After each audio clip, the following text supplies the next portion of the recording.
Hello students, today we are going to continue the chapter 12 electricity. In the last lecture we have learnt about the few terms. In the last few lectures we have learnt about the few terms such as electric charge,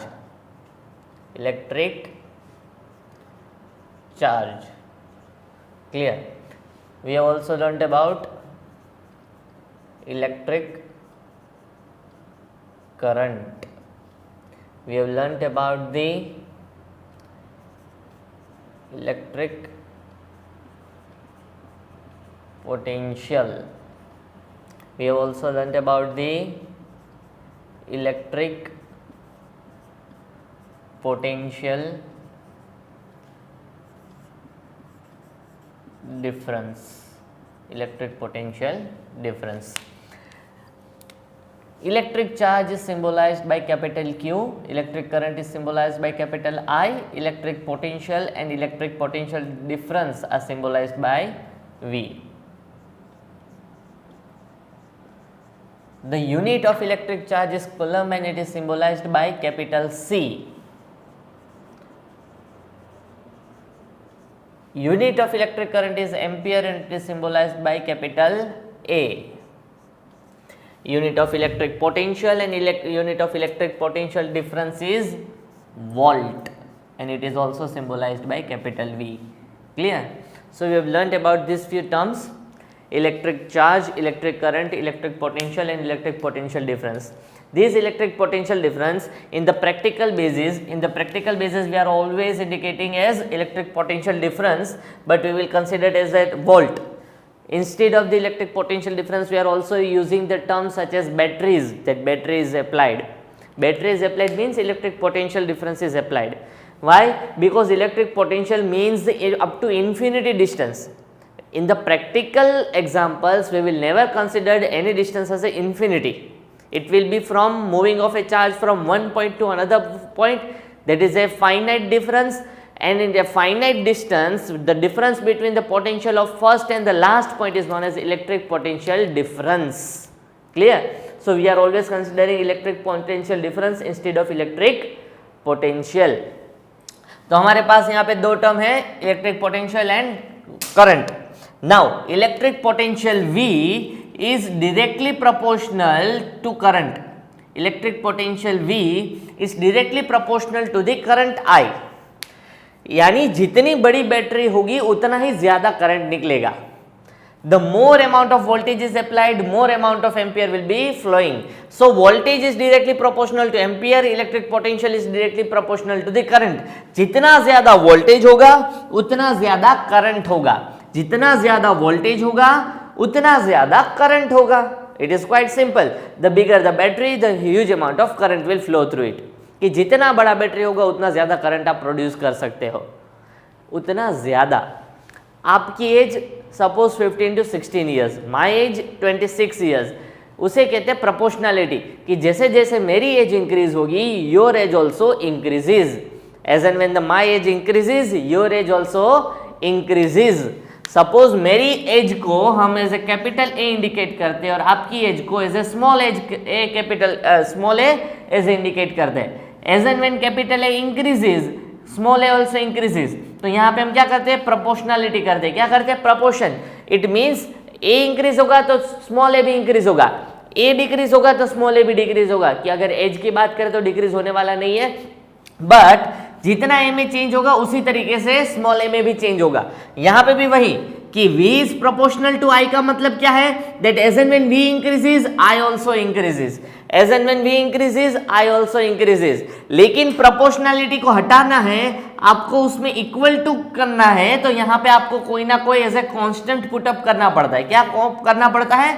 कि कोई ना कोई constant. की K क्या है? A is equals to K, that is constant, that is constant. तो ये आपको कांस्टेंट पुटअप करना पड़ेगा अगर आपको इक्वल करना है तो, वरना नहीं. समझ में आया? कि सपोज कैपिटल A 30 है एंड स्मॉल a 15 है, तो यहां पे हम लिखते हैं A is proportional to small a, कि जैसे जैसे कैपिटल A की बढ़ेगा, ये 30 इयर्स है और स्मॉल a कितना है? 15 इयर्स.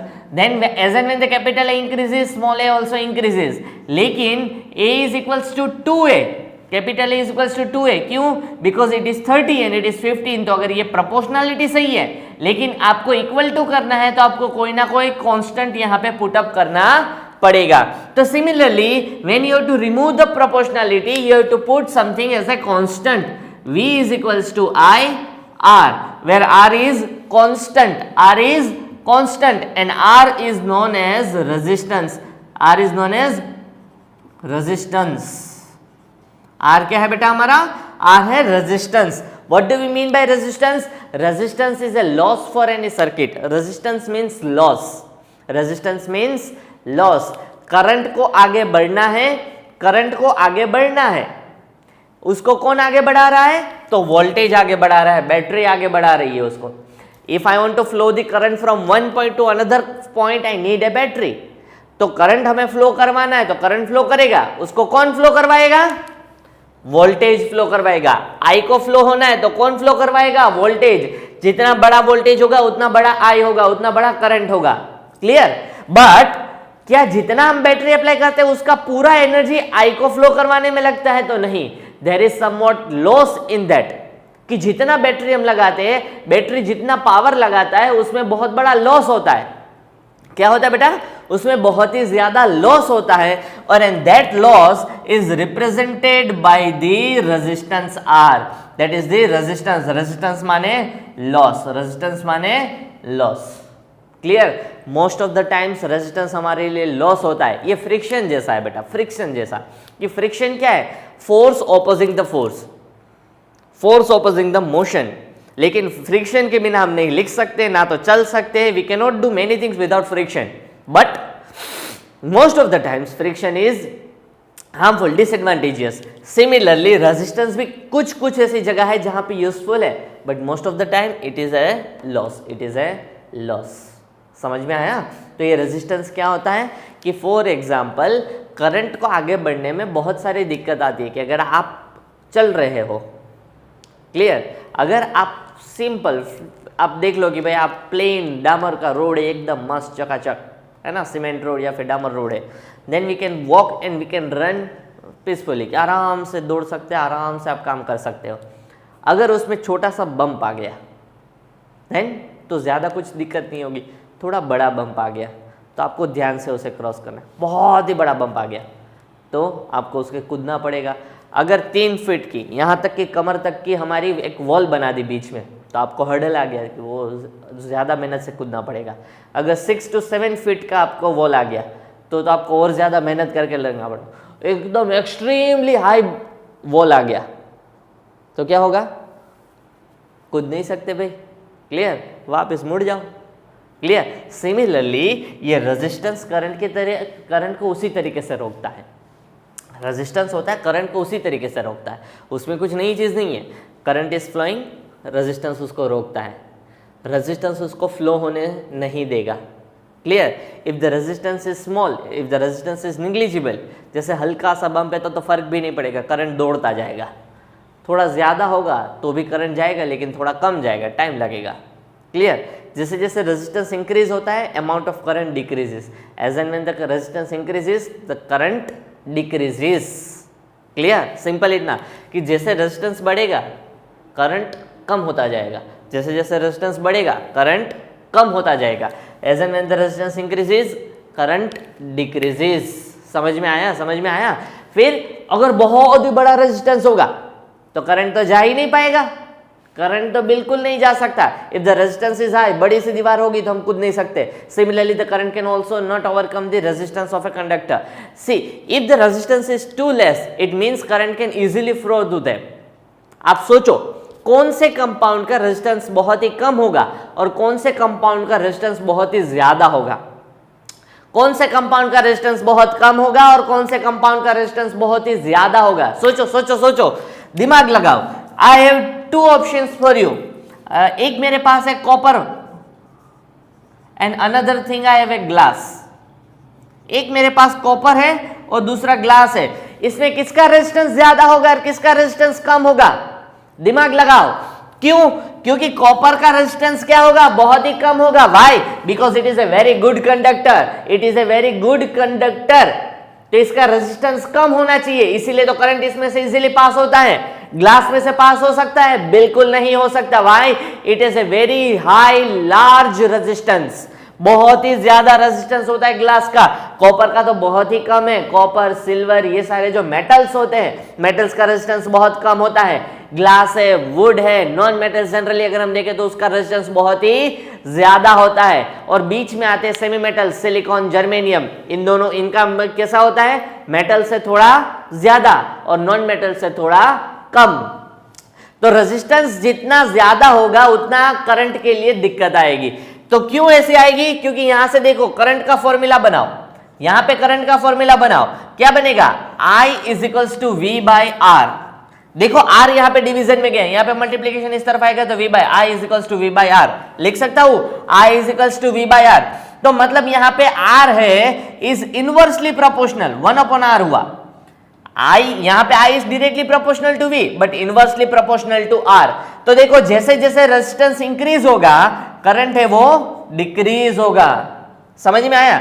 सिमिलरली V में भी ऐसा ही रहेगा कि भाई वोल्टेज का तो छोड़ो, हमें मेनली करंट से मतलब है। तो करंट का तो क्या है? Inversely proportional. As the current increases resistance decreases, और रेजिस्टेंस इंक्रीजेस तो करंट डिक्रीजेस। क्लियर? सो ये सिंपल सी चीज है। यहां से आप रेजिस्टेंस का भी फॉर्मूला बना सकते हो, R is equals to V upon I. R is equals to V upon I. R is equals to V upon I. Now this formula we have obtained is known as Ohm's law. Ohm's law. Clear? ये क्या है बेटा? Ohm's law. Ohm's law क्या दिखाता है हमें, क्या define करता है? That is a resistance. And what is the formula for the resistance? R is equals to V by I. Or we can write V is equals to IR. It is one and the same thing. It is one and the same thing. अगर आपको पता चला किस में resistance ज्यादा है, कितना कम है, किस में ज्यादा होना चाहिए, किस में कम होना चाहिए, आपकी नजदीक में जो पड़ी हुई सारी चीजें उसको उठाओ, उसमें से ढूंढो इसमें से किसका रेजिस्टेंस ज्यादा होगा, किसका रेजिस्टेंस कम होगा, और उसमें फाइंड करो कि भाई मेटालिक चीज होगी तो उसका रेजिस्टेंस कम होगा। अगर नॉन मेटालिक चीज है, it is a poor conductor और a bad conductor of an electricity, then it is having a high resistance. If it is a very good conductor of electricity, then it will have very low or negligible resistance. There is not a single conductor we have found that do not possess any resistance. कोई भी ऐसा conductor नहीं है जिसमें resistance नहीं होता है। होता तो है हल्का तो हल्का, थोड़ा सा तो थोड़ा सा। They do have a resistance, but we do not have any compound that do not have any kind of resistance. हाँ, ऐसी टेक्नोलॉजी बन रही है कि सुपर कंडक्टर्स कहते हैं उसे। Super conductors are almost generally the semiconductors with some impurities. कुछ सेमीकंडक्टर्स होते हैं with some impurities in it, और उसी की वजह से जब उसको बहुत ही लो टेम्परेचर पे लाया जाता है तो सुपर कंडक्टर बन जाते हैं having zero resistance. Zero resistance, समझ में आया? तो ऐसे भी टेक्नोलॉजी है, लेकिन वो बाद में हम बात करेंगे। लेकिन यहाँ पे हमें थोड़ा सा ध्यान देना है, व्हाट इज रेजिस्टेंस। तो रेजिस्टेंस क्या होता है? It is defined by the Ohm's law. Resistance is directly proportional to the electric potential and inversely proportional to the current.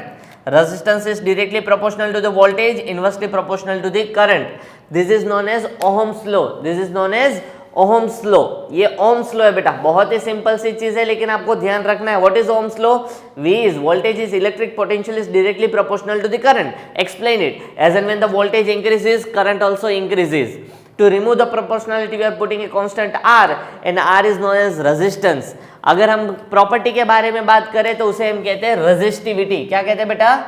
Resistivity. Resistivity का ऑपोजिट अगर हम देखें तो उसे कहते हैं कंडक्टिविटी। कंडक्टिविटी, जैसे रेजिस्टेंस होता है वैसे कंडक्टेंस होता है, जैसे रेजिस्टेंस होता है वैसे कंडक्टेंस होता है। कॉपर का कंडक्टेंस ज्यादा है, रेजिस्टेंस कम है, तो कॉपर की कंडक्टिविटी हाई है, रेजिस्टिविटी लो है। ग्लास के बारे में बात करें तो glass has high resistivity but very low conductivity. जिसमें से कंडक्टर बनता है वो कहते हैं कंडक्टिविटी, जो अपोज करता है दैट इज रेजिस्टिविटी। तो कौन से कंपाउंड की ज्यादा होगी रेजिस्टिविटी? पुअर कंडक्टर्स की रेजिस्टिविटी ज्यादा होती है, कंडक्टिविटी कम होती है। गुड कंडक्टर्स की कंडक्टिविटी ज्यादा होता है, रेजिस्टिविटी कम होता है। So it is a quite a simple topic. Resistance अगर हम बात करें तो उसका सिंबल क्या दिया बेटा हमने? रेजिस्टेंस का सिंबल हमने दिया कैपिटल आर। उसका यूनिट अगर हम देखें, the unit of resistance is ohm. In the memory of the scientist Ohm's law. ये जो साइंटिस्ट थे जिन्होंने ये लॉ दिया, उनके नाम के हिसाब से हमने उनका यूनिट रखा ओम। उसको इंडिकेट किया जाता है by the symbol this is omega. इसे क्या बोलते हैं? Omega. So on the name of the Ohm it is omega, omega. तो कंडक्टिविटी है, कंडक्टिविटी का सिंबल उल्टा होता है, दैट इज मोह। वो हमें अभी फिलहाल पढ़ने की जरूरत नहीं है, लेकिन ओम उसका यूनिट हम याद रखेंगे, सिंबल होगा इस तरीके का, इसे कहते हैं omega. Name is ohm and the symbol is omega. Omega is represented as the unit of resistance. Unit of resistance. हमारे पास 3 कंडक्टर है, ए बी सी, चलो 4 ले लेते हैं, D. One is having 2 ohm resistance, another is having 13 ohm resistance, one is having 7 ohm resistance and another is having 21 ohm resistance. Which one will be best for making conducting wires? तो इसमें से कौन सा, अगर एक choose करना है तो कौन सा चूज करेंगे for making the conductors? Obviously having the lowest resistance. तो जिनका रेजिस्टेंस सबसे कम होगा, 2 ohm, 13 ohm, 7 ohm, 12, 21 ohm, तो 2 ohm जिसका रेजिस्टेंस है वो हम सिलेक्ट करेंगे, that will be the compound having the lowest resistance, that will be the compound having the lowest resistance. तो इतनी चीजें हमें ध्यान में रखनी है कि यहाँ पे कैसे हम रेजिस्टेंस कैलकुलेट करें, कौन से रेजिस्टेंस को हम चूज करेंगे, किसका रेजिस्टेंस ज्यादा होगा, किसकी रेजिस्टिविटी ज्यादा होगी, किसका कंडक्टेंस ज्यादा होगा, किसकी कंडक्टिविटी ज्यादा होगी। Clear? All on the basis of the Ohm's law. तो ये फॉर्मूला आपको याद रहनी चाहिए। यहाँ पे हमारे पास न्यूमेरिकल्स अगर कोई पूछ सकते हैं, then we have only 2 chapters from which the numericals can be asked. That 2 chapters are chapter number 10 light reflection and refraction and this 12th one electricity. And in electricity we have many different types of formulas. Let us make again the list of formulas that we have learned. The first formula that we have learned was Q is equals to NE, I is equals to Q upon T, or we can write Q is equals to IT. Then we have learnt about V is equals to W by Q. And again now another formula, V is equals to IR. From each and every formula we can make 2-3 different types of formulas. In these formulas, E is equals to 1.6 into 10 raised to minus 19 coulomb. N is equals to number of electrons, number of electrons. This Q is equals to electric charge. अगर मैं बार बार लिख रहा हूं तो आपको भी बार बार लिखना है, क्योंकि मुझे तो याद है, ये आपके लिए है। तो अगर आप लिखते रहोगे, आलस नहीं करोगे, then and then you will be able to remember this and memorize this. Electric current, we have V. V means electric potential. Electric potential. W is equals to work done. Now R is equals to resistance. Clear? Let us write the unit of each and every one. Number of electrons तो एक number ही है, 1 2 3, जो number का कोई charge नहीं हो सकता, sorry कोई यूनिट नहीं हो सकता। Now electric charge is a unit of coulomb, electric current has a unit of ampere, electric potential has a unit of volt, work done has a unit of joule, resistance has a unit of ohm. Clear? Resistance has a unit of ohm. Anything remaining? Yes. Time. T for time. Time has a unit for second. See, in each and every case you have to use such a units. यहाँ पे ये जो units मैंने लिखे that are the standard international unit, ऐसा units of each and every quantity, यही units लिखेंगे, then and then we will be able to represent each and every quantity correctly.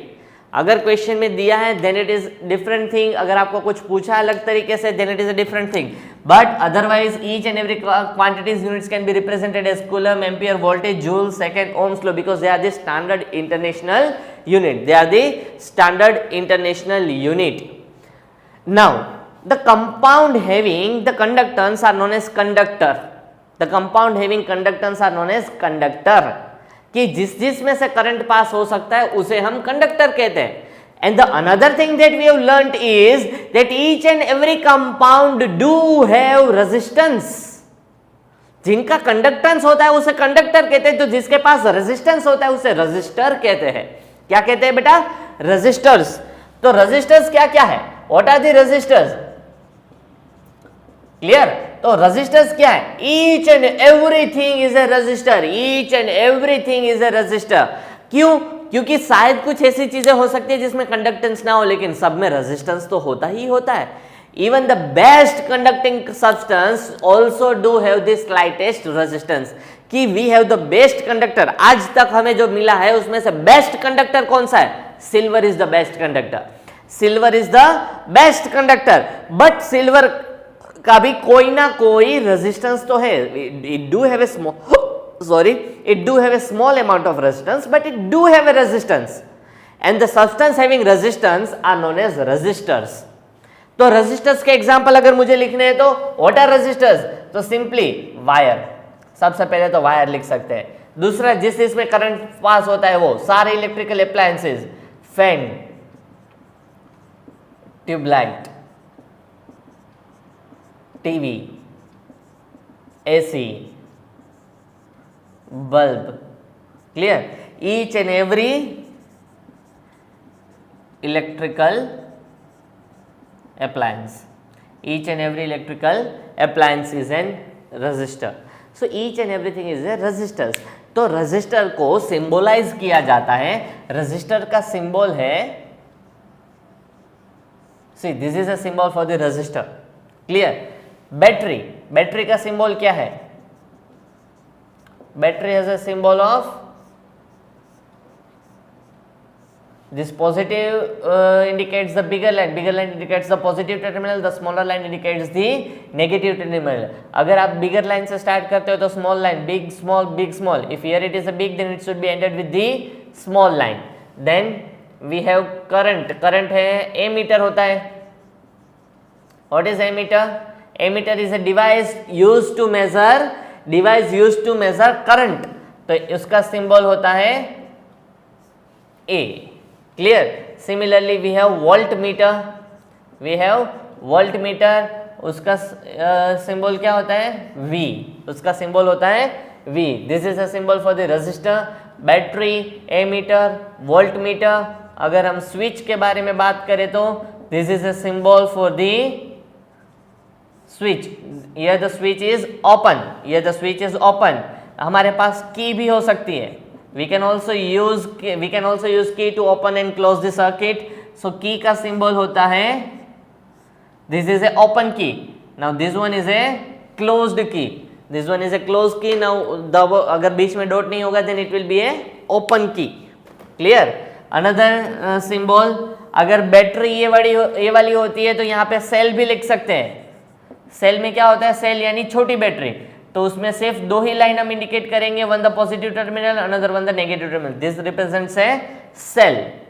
So we have difference. See, we can have also resistors having changing the resistance. ऐसे भी resistors possible है जिसमें resistance change हो सकता है, तो उसे हम कहते हैं rheostat.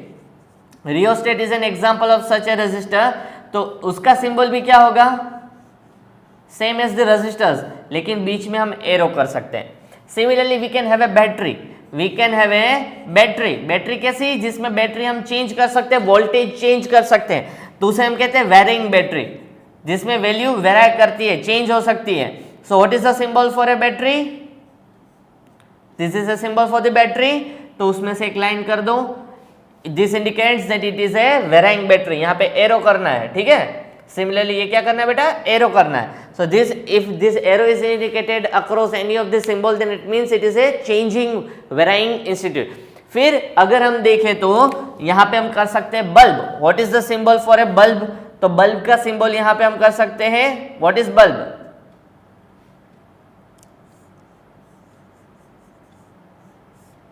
This is a symbol for the bulb.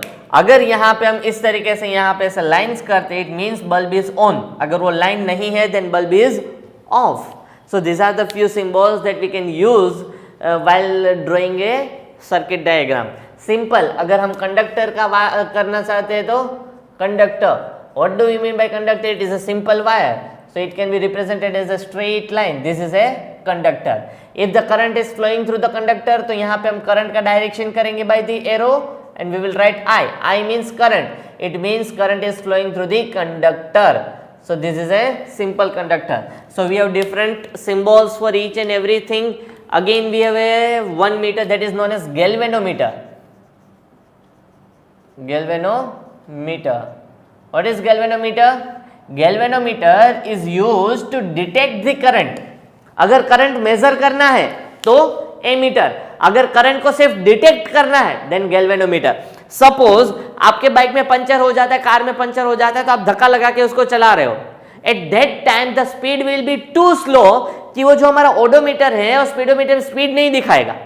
समझ में आया कि अगर आप बाइक को रेंगते हुए ले जा रहे हो, आप धक्का लगा रहे हो, तो ऐसा तो नहीं है कि आपकी स्पीड जीरो है. You are moving at a somewhat speed, लेकिन वो स्पीड इतनी कम है कि वहां पे मीटर उसे इंडिकेट, एरो उसे इंडिकेट नहीं कर पाएगा. क्लियर? क्यों? क्योंकि वो बड़ी चीजों को इंडिकेट करवाने के लिए, तो स्लाइड चेंज उसमें उससे वो फर्क नहीं पड़ता. सिमिलरली ए मीटर है तो करंट को मेजर करता है, the amount of current measure करता है.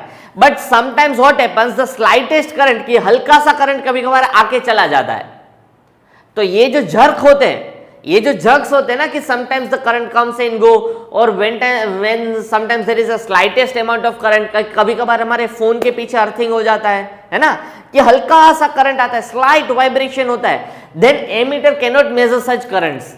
उस करंट को हमें कभी कभार तो डिटेक्ट तो करना ही कि ऐसा करंट आ रहा है कि नहीं आ रहा है. Then we should detect the current and it can be detected by the galvanometer. One of the most important thing, अगर एमीटर बनाना है और वोल्ट मीटर बनाना है then it can be made from the galvanometer. Ammeter और volt meter galvanometer में से ही बनते हैं.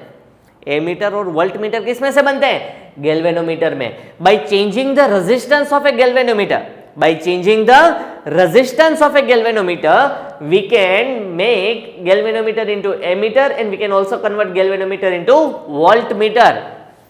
किसमें से वोल्ट मीटर और एमीटर बनते हैं? गैल्वेनोमीटर में से. How? Bye changing the resistance of the galvanometer. कैसे बनाया जा सकता है बेटा? Bye changing the resistance of a galvanometer. अगर गैल्वेनोमीटर का रेजिस्टेंस बहुत ही कम कर देते हैं, अगर बहुत ही कम कर देते हैं तो बन जाता है एमीटर. बहुत ही इंक्रीज कर देते हैं, if the resistance of a galvanometer is increase to high then it is volt meter. अगर आपको वोल्ट मीटर बनाना है तो गैल्वेनोमीटर के साथ रेजिस्टर कनेक्ट कर दो जिसका रेजिस्टेंस बहुत ज्यादा है, तो वो वोल्ट मीटर के जैसे काम करेगा. एमीटर के बनाना है तो क्या करेंगे? गैल्वेनोमीटर का रेजिस्टेंस बहुत ही कम कर देंगे, then it will be as work as a ammeter. तो एक तरीके से दोनों गैल्वेनोमीटर ही होते हैं और उसी में से एमीटर और वोल्ट मीटर बनते हैं. But the basic device is galvanometer.